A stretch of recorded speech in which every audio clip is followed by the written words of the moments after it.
Guys భగవద్గీతలో కృష్ణ ఏమంటున్నారంటే సర్వభూతస్తమాత్మానం అంటే అందరి యొక్క హృదయాల్లో పరమాత్ముని రూపంలో నేనే ఉన్నాను.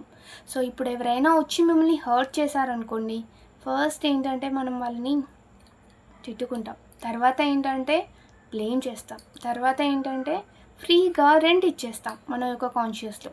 సో వాళ్ళ యొక్క ఇంపాక్ట్, వాళ్ళ మాటల ఇంపాక్ట్ కానీ వాళ్ళ యొక్క ఏంటంటే రాంగ్ వర్డ్స్ ఇంపాక్ట్ మన మీద పడకూడదంటే ఫస్ట్ నోట్ చేసుకోండి. సర్వభూతస్తమాత్మాన అంటే కానా తన రూపంలో తన హృదయంలో కూడా ఉన్నారు. సో నేనేం చేయాలి? నా రోల్ ఏంటి? నా రోల్ ది బెస్ట్గా నేను పర్ఫామ్ చేయాలి. అంటే ఫస్ట్ ఫర్గివ్ చేయండి. యా, ఎందుకంటే మీకు ఫర్గివ్ చేయాలని లేకున్నా కూడా మీలో ఉన్న కానా ఉన్నారు కదండి. ఎలా అయితే మమ్మీ పిల్లల్ని తప్పు చేస్తే క్షమిస్తుందో, సేమ్ మనం కూడా ఎదుటి వాళ్ళని అర్థం చేసుకొని క్షమించడానికి ప్రయత్నించాలి. దీని యొక్క పవర్స్ ఏంటి తెలుసా? మార్వెలస్. జస్ట్ చేసి చూడండి.